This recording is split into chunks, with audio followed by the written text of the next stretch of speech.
नमस्कार बंधुरा आज के चले एसेছি চিকেনের আর একটা রেসিপি নিয়ে মানে ইচ্ছা হলো এরকম ভাবে বানাই তাই আপনাদের সাথে একটু শেয়ার করছি। এই যা বিশেষ কিছু না, একটু অন্যরকম করে বানাবো। প্রথমে আমি কড়াই বসিয়ে দিয়েছি, কড়াই গরম হয়ে গেছে। আমি এর মধ্যে সাদা তেল দিয়ে দেব, অল্প করেই দিলাম, আগে অল্প করেই তেলটা দেব। এবার এই তেলটা গরম হবে। এখানে তেলটা দেখো ভালো করে গরম হয়ে গেছে। এবার আমি এই তেলের মধ্যে কোচানো পেঁয়াজ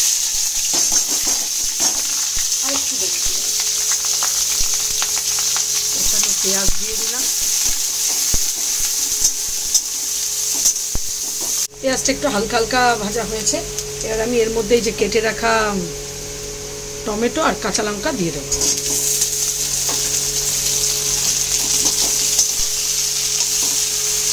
ভালো করে ফ্রাই করে নেব, মানে যাতে টমেটোটা একদম মজে যায়। একটু লবণ দিয়ে নিই, তাহলে টমেটোটা মজবে ভালো।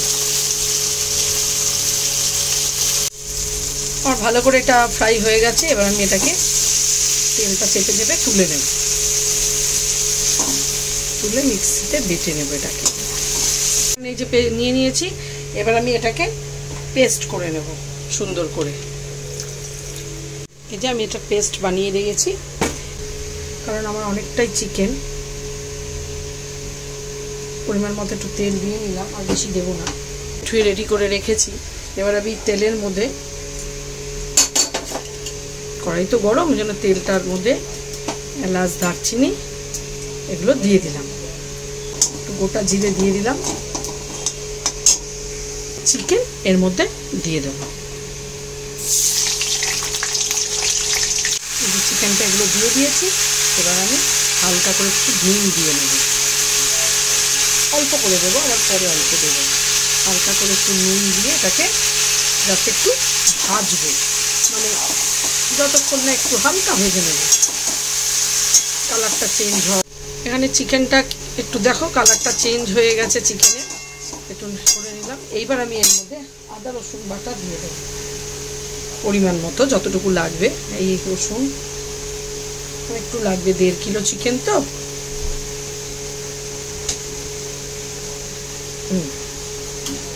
আদা দিয়ে দেবো।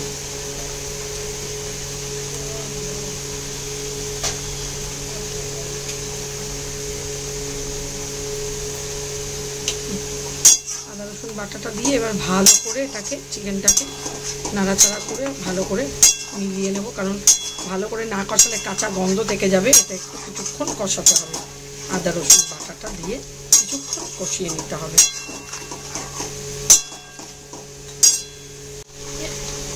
কিছুক্ষণ কষিয়ে নিয়েছি। এবার এর মধ্যে আমি একটু হলুদ গুঁড়ো অল্প দেব, খুব একটা দেব না।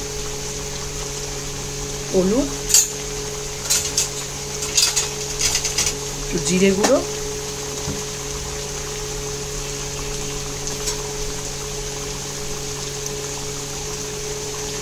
জিরেও কম দিলাম। একটু নুন দিয়ে দেবো, আর একটু, তখন একটু দিয়েছিলাম, এখন একটু দিয়ে দিলাম।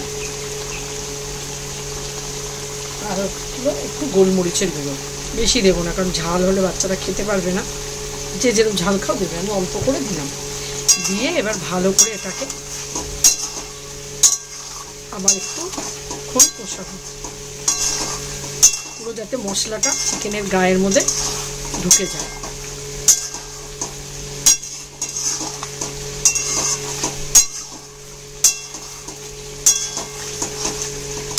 যদিও আমি দেখো কষিয়ে নিয়েছি। এবার আমি এর মধ্যে একটু দই দিয়ে দেবো।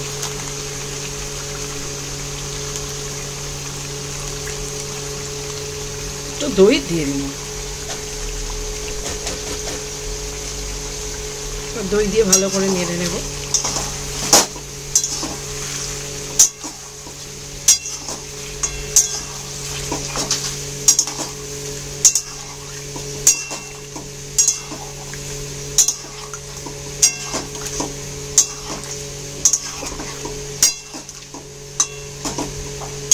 ভালো করে দই দিয়ে নেড়ে নিয়ে এবার কিছুক্ষণের জন্য এটা একটু ঢেকে দেবো, 10-15 মিনিটের জন্য। দেখো দেখো চিকেনটা দিয়ে কত জল ছেড়ে গেছে।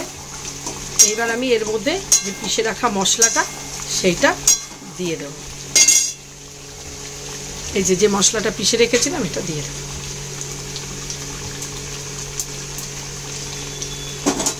এটা দিয়ে আমি ভালো করে এটাকে মিশিয়ে নেব।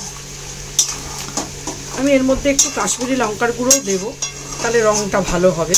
কারণ এটার মধ্যে তো আমি ঝাল লঙ্কার গুঁড়ো দিইনি, যেহেতু কাঁচা লঙ্কা দিয়েছি, সেই জন্য আমি ঝাল লঙ্কার গুঁড়ো এর মধ্যে দিইনি।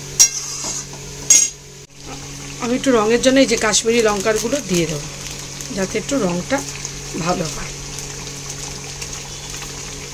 আর একটু চিনিও দিয়ে দেবো, কারণ চিনি না দিলে কোনো কিছুতেই টেস্ট হয় না।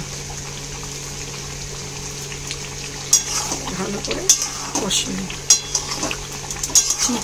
চিকেন মোটামুটি অনেকটাই হয়ে যায় কষাতে কষাতেই।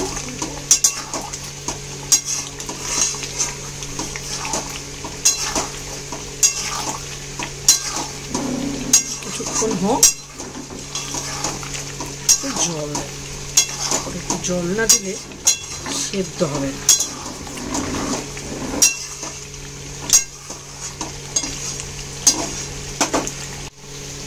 দেখো মশলা দিয়ে আমার ভালো করে কষানো হয়ে গেছে। এবার আমি এখানে একটু গরম জল করে নিয়েছি, একটু দিয়ে দেবো, কারণ একটু সেদ্ধ হতে লাগবে। হ্যাঁ, অল্প করে দিলাম, কারণ যেহেতু এটা বেশি গ্রেভি হবে না, তাই জন্য কম করে দিলাম। একটু মাখো মাখো হবে চিকেনটা।